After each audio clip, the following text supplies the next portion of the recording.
En manchette ce soir, 7 personnes arrêtées en lien avec du trafic de stupéfiants. Une dizaine de perquisitions ont eu lieu en quelques heures dans la région. Le cap des 100 000 $ dépassé pour la guignolée des médias. L'ambiance est à la fête, les gens sont généreux, nos bénévoles sont motivés, sont souriants, puis c'est vraiment une belle journée. Et un accueil mitigé du nouveau refuge pour itinérants à Rouyn-Noranda. Ça se peut que tu trouves des petites aiguilles à terre, mais tu vas aller n'importe où dans les bars, tu vas en trouver ici des aiguilles à terre. Après, je me questionne sur la pertinence de l'emplacement, peut-être, pour les commerces.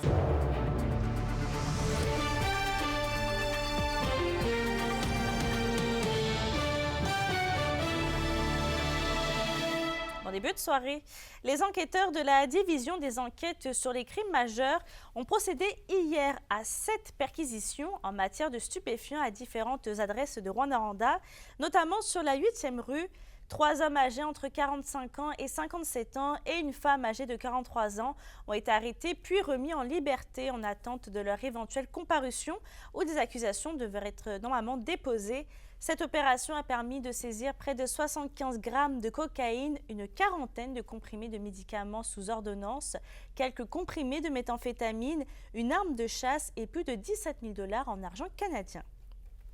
Par ailleurs, un individu de Val-d'Or, Yoandri Traviesco Perdigon, a comparu pour un bris d'ordonnance et a été gardé détenu après son arrestation à la suite de 2 perquisitions en matière aussi de stupéfiants dans un immeuble à logement sur la rue La Roche.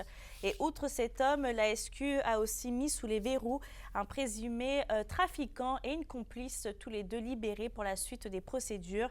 Ils auraient eu en leur possession du cannabis illicite, de la cocaïne, des comprimés de méthamphétamine, des médicaments d'ordonnance, plusieurs couteaux, un pistolet à impulsion électrique et enfin un pistolet à air comprimé.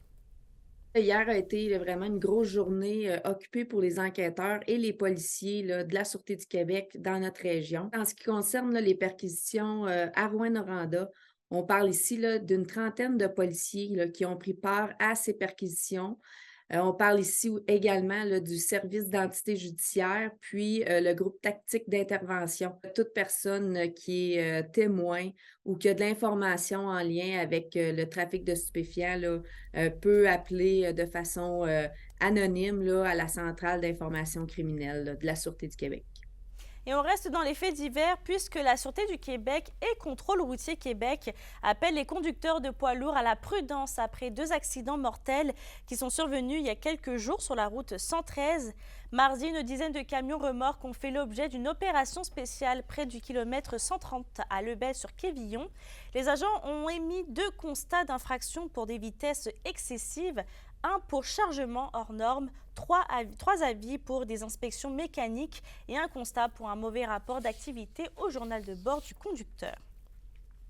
Notre région aussi a collaboré à la 23e guignolée des médias et le bilan est quand même assez positif. On sait que cette année, plus que jamais, les besoins sont grands pour s'assurer que ceux dans le besoin aient de la nourriture. Eh bien, chez nous, le cap des 100 000 $ est officiellement franchi. Et c'est à Rouyn-Noranda qu'on compte le plus d'argent amassé jusqu'à présent, avec près de 72 000 $, selon un bilan provisoire plus tôt cet après-midi, suivi de la MRC Abitibi avec 28 000 $ et celle de Témiscamingue avec tout près de 27 000 $. L'ambiance est à la fête, les gens sont généreux, nos bénévoles sont motivés, sont souriants, puis c'est vraiment une belle journée. À chaque année, les besoins sont grands. L'alimentation, là, c'est important de se nourrir là, comme il faut. L'an passé, on a fait 550 paniers de Noël. À l'heure actuelle, et je sors du bureau là, de la ressourcerie, et on est tout près là, de notre 800 paniers de Noël qui est demandé. Les inscriptions sont même pas tout à fait terminées encore. Oui, ça prend de l'argent, ça prend des denrées, parce que c'est beau les paniers de Noël, mais avoir faim, là, c'est pas juste dans le temps des fêtes, c'est à l'année. À Rouyn-Noranda, 20 lits supplémentaires pour les personnes en situation d'itinérance seront disponibles en plein cœur du centre-ville dès le mois de janvier prochain. Mais sur la rue Perrault-Est, où sera situé le nouveau refuge, les commerçants sont mitigés, comme nous le rapporte Alexandre Cabana. L'arrivée d'un nouveau refuge pour les personnes en situation d'itinérance au centre-ville de Rouyn-Noranda reçoit un accueil partagé des commerçants de la rue Perrault-Est. Plusieurs d'entre eux ont d'ailleurs appris la nouvelle aujourd'hui. Moi, je pense que c'est important d'avoir des centres comme ça c'est sûr et certain, ça en prend.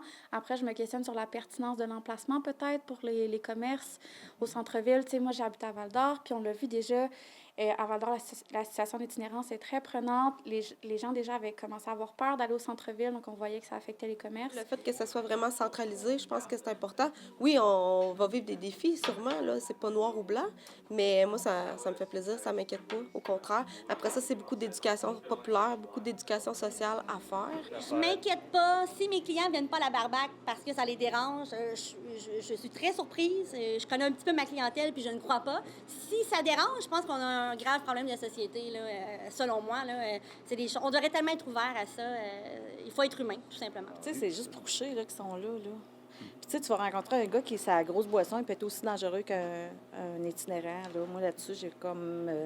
faut leur donner une chance. Il y a peut-être des clientes dans nous autres qui ont des enfants qui sont là-dedans. Puis on va peut-être rester surpris de voir peut-être du monde qu'on pensait pas qui sont là aussi. Avec la demande plus grandissante que jamais, la Maison du Soleil Levant, l'organisme derrière le nouveau refuge, croit que les anciens locaux du Tigre Géant est l'endroit tout désigné pour permettre la prise en charge de plus de 25 personnes en situation d'itinérance. En fait, les gens qui couchent déjà ici, ils vont aller coucher là-bas, puis ils ont super hâte en passant.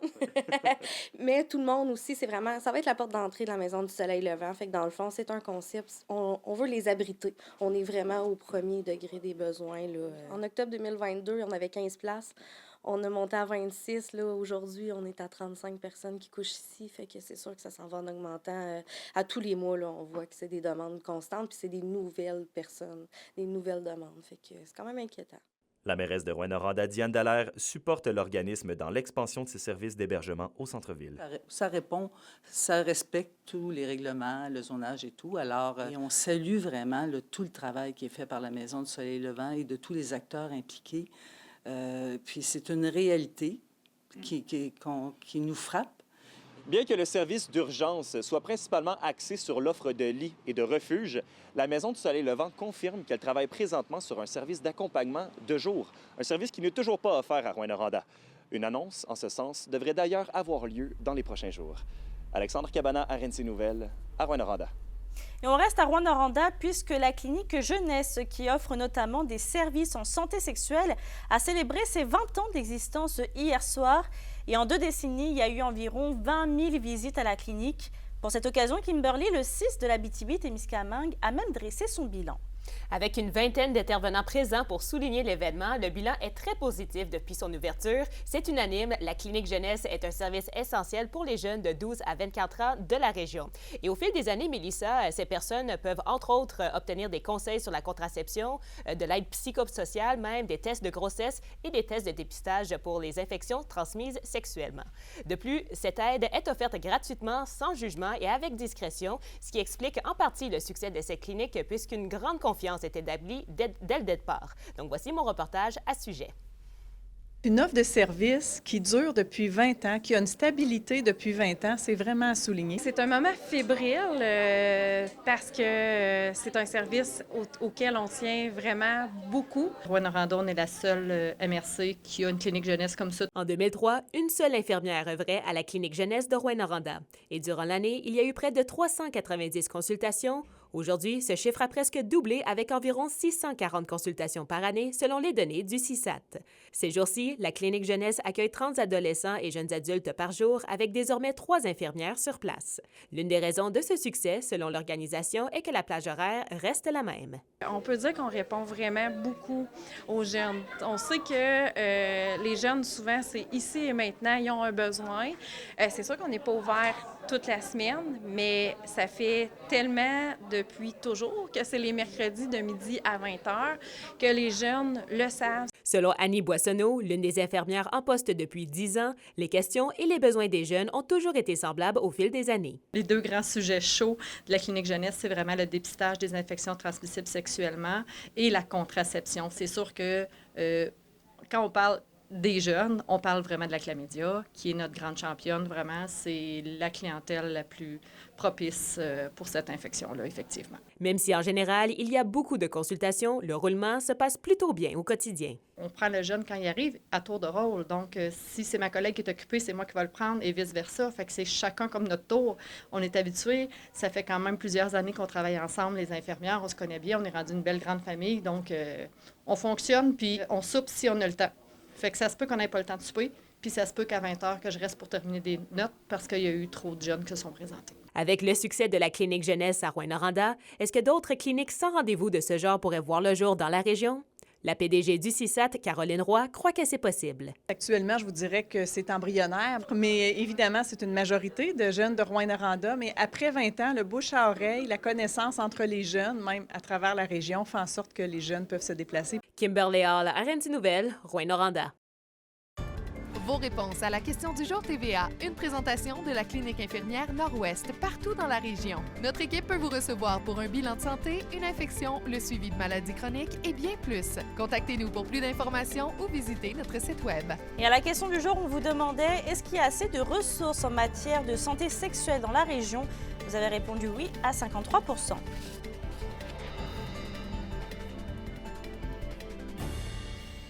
Et on reste en santé, les membres du conseil d'administration du CISAT se sont réunis cet après-midi à Amos.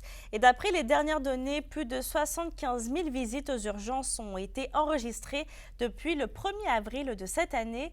L'attente moyenne pour obtenir une évaluation en protection de la jeunesse est de 21 jours, alors que la cible prévue est de 12 jours. Et en date du 4 novembre, plus de 70 patients sont toujours en attente d'une chirurgie depuis plus d'1 an. D'ailleurs, le centre de radio-oncologie régional était à l'ordre du jour. Soufflant sa première bougie, le centre continue d'élargir son offre de services à la population. Dans la dernière année, 300 patients ont pu recevoir des soins dans cet établissement de santé qui est situé à Rouyn-Noranda. D'ailleurs, l'équipe oncologique prodigue entre 15 et 18 soins par jour, soit près de 3070 traitements annuellement. Durant cette année, on a évolué très rapidement. Donc, on applique des techniques compliquées. On applique des techniques vraiment que dans les centres universitaires appliquent. On a des traitements de haute qualité et on est proche de la population. On a traité, nous, entre 60 et 70% de nos patients. Puisqu'on va avoir plus de personnel, on peut vraiment traiter plus de patients dans notre centre. L'unité de recherche et de développement en agroalimentaire en Abitibi-Témiscamingue de recherche reçoit une aide financière de 735 000 $ et c'est le CLD Abitibi ainsi que les membres de l'entente sectorielle de développement du secteur bioalimentaire de l'Abitibi-Témiscamingue qui en ont fait la nouvelle. L'aide servira à la réalisation de leur chantier de recherche numéro 4 intitulé « Réseau de fermes en grande culture biologique » et ça permettra donc la réalisation d'essais et l'identification de pratiques favorables au développement des grandes cultures en région. D'ailleurs, en parlant de l'UQAT, l'université formera la totalité de sa population étudiante sur les perspectives autochtones d'ici 2026. Cette démarche s'inscrit dans une approche de décolonisation, mais aussi de réconciliation. Plusieurs programmes et cours conçus, évalués et révisés pour, par et avec les premiers peuples seront offerts à la population étudiante. Cette initiative découle du plan d'action l'UQAT et les peuples autochtones 2019-2024. Cette opération d'envergure est déjà amorcée et sera complétée d'ici 2026. On parle de reconnaissance maintenant puisque la ville de Rouyn-Noranda a souligné le 21 novembre dernier le travail de ses pompiers. La soirée de reconnaissance s'est déroulée en présence du lieutenant-gouverneur du Québec Michel Doyon et de la mairesse Diane Dallaire. Plus de 150 diplômes ont été distribués et une cinquantaine d'épinglettes de la ville ont été données pour saluer les années de service d'autant d'employés. Le lieutenant-gouverneur a d'ailleurs remis 8 médailles de service distinguées à ceux ayant 20 ans de service et 11 barrettes soulignant 30 à 50 années de service. L'indice boursier minier au TVA Nouvelle 18h est une présentation de GFM Groupe Financier. Dirigeants d'entreprises et particuliers, fiez-vous aux experts de GFM pour vos placements, assurances de personnes et assurances collectives. Car pour vous, ils vont au-delà de la finance. L'humoriste Daniel Lemire est de passage dans la région ce soir. Il sera au Théâtre du Cuivre de Rouyn-Noranda à 20h pour son spectacle 40 ans de carrière. Plus de détails après la pause. Les SADC de l'Abitibi-Témiscamingue et du nord du Québec vous présentent la bonne nouvelle économique TVA. Rouyn-Noranda a maintenant une zone de rencontre neutre. Dans le stationnement de la place de la Citoyenneté se trouvent 2 espaces surveillés par des caméras permettant aux citoyens d'effectuer divers échanges et transactions dans le cadre d'un achat en ligne ou d'une garde partagée, par exemple. Il s'agit d'un projet de la ville de Rouyn-Noranda avec la collaboration de la Sûreté du Québec et l'appui d'Alternatives pour elle. Les SADC, partenaires de l'économie de la région.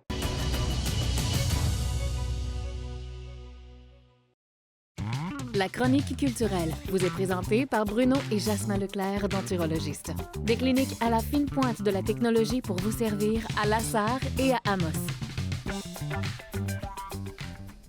Justine, l'humoriste Daniel Lemire est en spectacle ce soir au Théâtre du Cuivre de Rouyn-Noranda.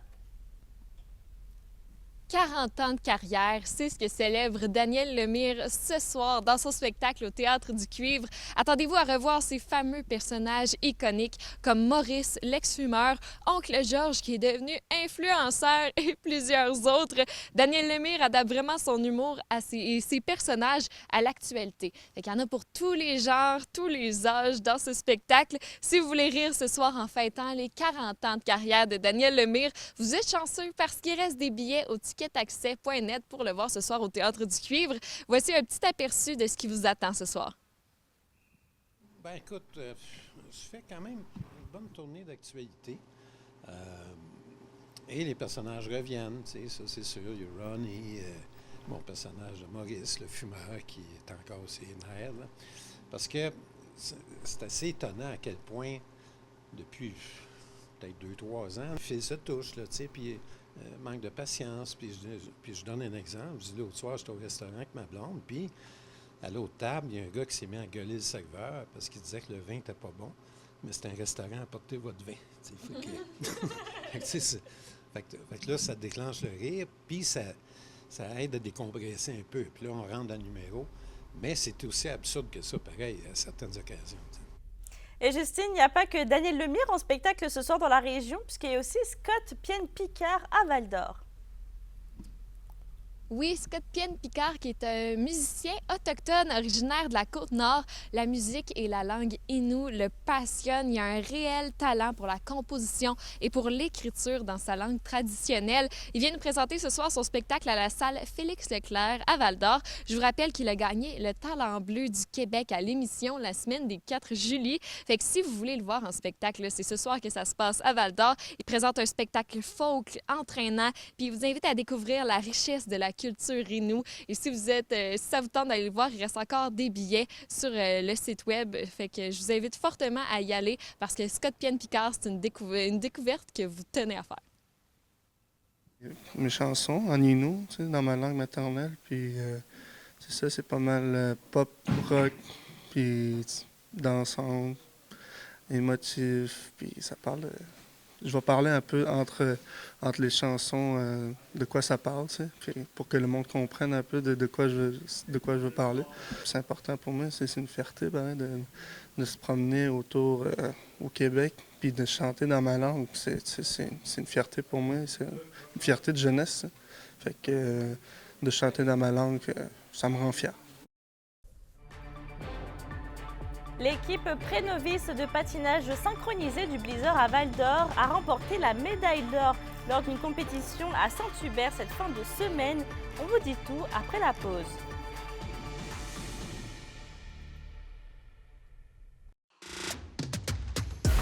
Les sports vous sont présentés par Thibaut GM, votre concessionnaire de confiance à Rouyn-Noranda, là où qualité et choix se rencontrent. L'équipe pré-novice de patinage synchronisé du Blizzard a remporté la médaille d'or lors d'une compétition à Saint-Hubert cette fin de semaine. Et il s'agit d'une première en Abitibi-Témiscamingue. Yoann Carrière a rencontré l'équipe à son retour à Val-d'Or.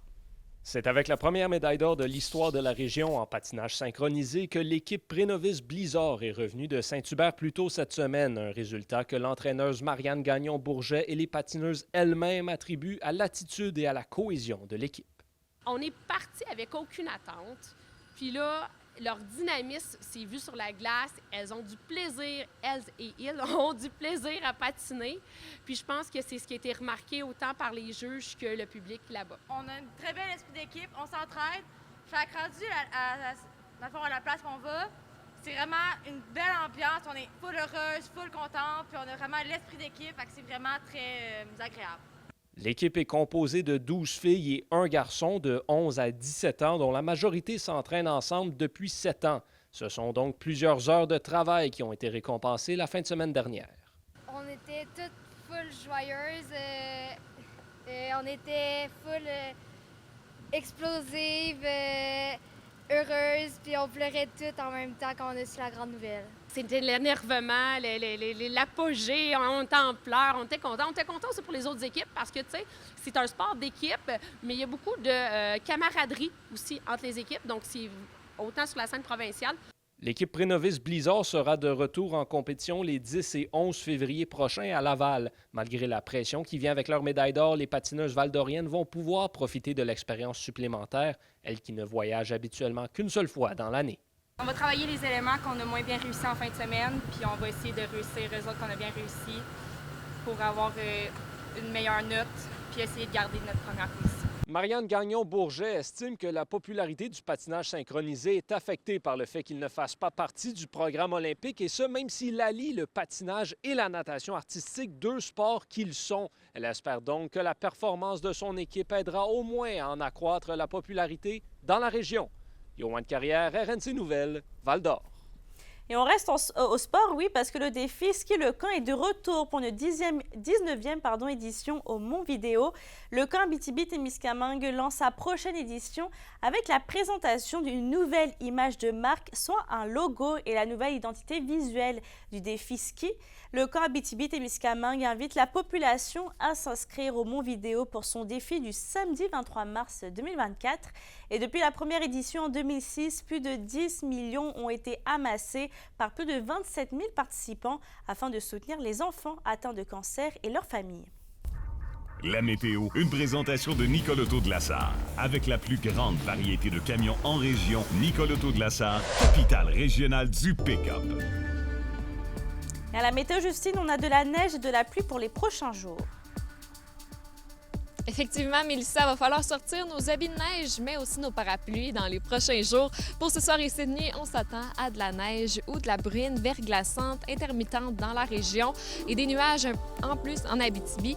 Côté température, il va faire un minimum entre moins 9 et moins 4 degrés. Pour demain, c'est le même scénario au nord comme au sud avec un 40 % de probabilité d'averse de neige et un risque de bruine verglaçante.